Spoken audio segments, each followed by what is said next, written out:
नमस्कार दोस्तों, ये है ब्रह्मांड आयुर्वेद की इनफर्टिलिटी सीरीज वीडियो जिसमें आज हम बात करेंगे इरेक्टाइल डिस्फंक्शनिंग।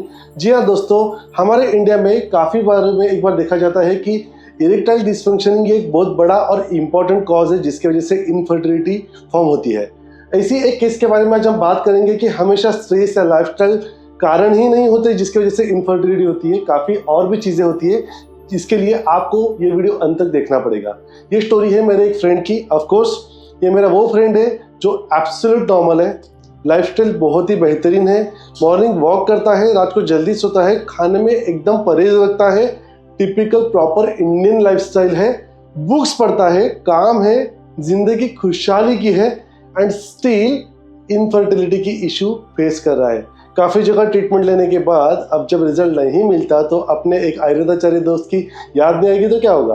अब उसे मेरी याद आई है और अब ये मेरे फ्रेंड और उनकी वाइफ मेरे पास आए हैं और तब पता चला उनसे बातें करने के बाद कि यहाँ पे इरेक्टाइल डिसफंक्शनिंग की इशू है जो शायद से अब तक उनके केस में सॉल्व नहीं हुई है। अब आप कहोगे कि सब कुछ तो ठीक है, तो अभी यहाँ पे इरेक्टाइल डिसफंक्शनिंग का क्या कॉज हो सकता है। दोस्तों यहाँ पे मैं आपको शॉर्ट में बताना चाहूँगा। मुझे आयुर्वेद का एक श्लोक याद आता है, लिंग क्षीणे अनिले अंगस्य स्यात् अल्पभाषित हितम।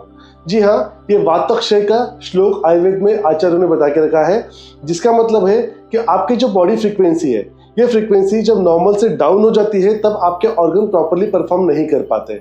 लिंग क्षीणे का मतलब यहाँ पे, लिंग का मतलब यहाँ पे होता है लक्षण यानी सिम्टम। आपके सिम्टम जो नॉर्मल होने चाहिए, जो नॉर्मल परफॉर्मेंस होना चाहिए, वो डाउन होता है। और यहाँ पे it is not only about the infertility, it is about the entire body performance, right. अब यहाँ पे जब वो मेरा दोस्त मेरे पास आया है, मैंने उसकी नाड़ी चेक की है। नाड़ी चेक करने के बाद मुझे पता चल रहा है कि इसके नाड़ी में डेफिशिएंसी है। हमारे शरीर में 7 एलिमेंट यानी 7 धातु होते हैं, रस, रक्त, मांस, मेद, अस्थि, मज्जा, शुक्र। जब नाड़ी चेक की तो पता चला कि इसमें अस्थि मज्जा क्षय है, जिसकी वजह से बट ऑब्वियसली यहाँ पे शुक्र भी अफेक्टेड है। अस्थि मज्जा, अस्थि का मतलब होता है बोन एंड मज्जा का मतलब होता है बोन मैरो। जो बोन के अंदर का जो पार्ट होता है उसे कहते हैं बोन मैरो। आपको बताना चाहूंगा ये बोन मैरो का फंक्शन क्या होता है। इसका एक फंक्शन है, सबसे पहले इंपॉर्टेंट, आगे के धातु शुक्र का पोषण करना। सेकंड, ये हमारी परमानेंट इम्यूनिटी है। और थर्ड है, इसके ऊपर हमारा स्टैमिना और माइंडसेट डिपेंड होता है, क्योंकि हमारा ब्रेन भी बोन से कवर्ड है और इसीलिए उसको भी बोन मैरो माना गया है। अब दोस्तों यहाँ पे दिक्कत ये है, ऐसे कंडीशन में ना ये लोगों का माइंडसेट भी डाउन होता है, मोरल डाउन होता है और उतना परफॉर्म नहीं कर पाते, यानी कॉन्फिडेंस लो हो जाता है।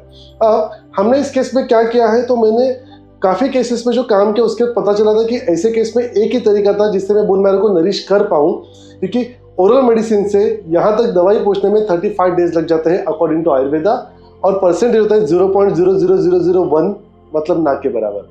बट यहाँ पे एक हमने घी बनाया जो मेडिसिनल प्रिपरेशन से युक्त था, जिसकी इनकार मैं यहाँ नहीं दे सकता एज ए क्लिनिकल डॉक्टर। अब ये घी, इसका हमने उसको डेली बस्ती दिया है।